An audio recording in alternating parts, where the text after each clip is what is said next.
You see, in the end here, the decoded JSON gives us a map.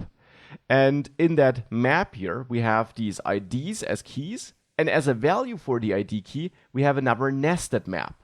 And then here's the other ID key with its nested map. And the nested map has the actual product data, where we have more key value pairs like description and its value or price and its value.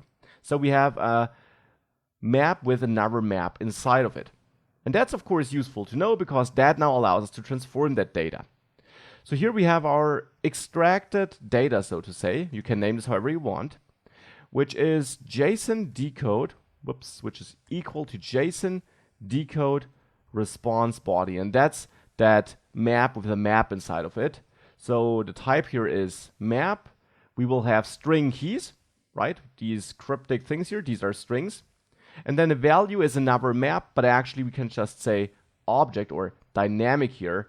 Otherwise, Dart will give us an error here because it basically doesn't understand this nested map in a map structure here on that response body object. So this tells Dart that we have a map where the values are dynamic. We know that the values actually are also maps, but Dart would give us an error if we tell it that this is a map. So let's just say dynamic here. And with that, we have extracted data, which is definitely a map, right? Here, it's a map. And hence we can call for each on it. And for each will now execute a function on every entry in that map. So on that outer map. So on every unique ID we have here. That function will get two arguments, a key and a value that's in that map. The key, as we know, is the ID of our products. So I can also name this prod ID. You can name the arguments here however you want, and I think that's clearer. And the value will be our prod data, our product data. Now I want to convert that data into product objects based on our product class, because I need product objects for my items here. I will comment out all these dummy products here, by the way, so that we now really only work with the data we're loading from the server. And with that, down there, here and for each, I want to build these product objects now. We'll also need a new list here, a temporary list, and I'll name this loaded products, and initially that's an empty list. And to tell Dart which kind of data will be in there eventually, I'll add a type annotation. This will be a list which eventually will hold a couple of product items, so single product elements. And now here in for each, I want to add new elements to that list, and I'll use add here. You could of course also use insert with index 0 to insert an element at the beginning instead of at the end, what add does, but I'm fine with the end. And here I want to add a new product, so I'll create a new product object. And now the ID for that product will be my prod ID, right? Because prod ID is that key here in my map, and that is just that ID Firebase generated. Now the other values can be taken from that inner map. So title can be taken from prod data, and prod data is simply just that map inside of the map. And there we have a title key. So I can simply access prod data title like this to get the title. The same for the description. There we have prod data description.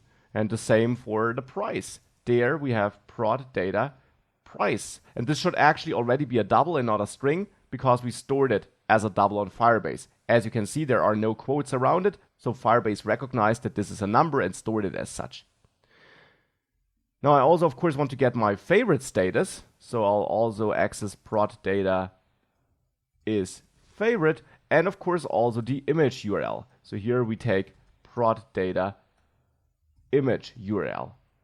With that, we're creating a brand new product. We're doing that for every product we have in our extracted data. We're adding that to loaded products. So the only thing that's left to do is that after this for each loop here, where we go through all our extracted data, I set items equal to my loaded products. And that's also why my items up there is not final, because I'm now replacing it with my new products. So with the products I just fetched.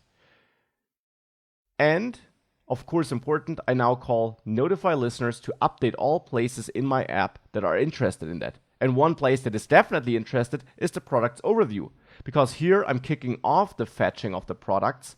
Down there in the build method, I of course listen to my products. In my products grid, to be precise, I do listen to my products. So with that, we should have code that actually fetches our products when this loads. So let's do a hot refresh. And this refreshes, and after a while we see the products. And that's of course not too bad, but it would be nice if we show some feedback to the user that tells the user that something is happening whilst we don't see the products. And for that, of course, we can show a loading spinner again. So in the products overview, we again might want to add a new property here to our state, is loading, which initially is false. And then when we're starting to load, so right here before we call fetch and set products, we set is loading equal to true. And now here, you shouldn't use async await here if we did change dependencies or for init state, because these are not methods which return futures normally. And since you override the built-in methods, you shouldn't change what they return. So using async here would change what they return, because an async method always returns a future. And therefore don't use async await here, but here I will use the old approach with then. And then I have a function which eventually executes, where I don't care about the value this yields me, because that will be empty, it will be void anyways. And here I will set is loading to false again now, because here I know I'm done with fetching the products, because fetch and set products returns a future once it's done, and therefore here I can set this back. Now obviously this should be set inside of set state though, so that we also update the UI with that. Otherwise we just change the property, but we don't reflect that on the user interface. And now that we do rebuild the UI when this changes, we can use is loading in the build method to show something else. So there, for our body, instead of showing the products grid, I want to show the loading spinner if we are loading. So here I'll check is loading, and if we are loading, I'll again use a centered widget with the built-in center widget, and then use the built-in circular progress indicator here to show that centered loading spinner whilst we are loading. And only if we're not loading, I'll show the grid. With that, if I do a full refresh here, this app will restart. Here it is, here's the spinner. And after a while, the spinner disappears and we see the products. And I think that is now a better user experience, and that now allows us to load the products.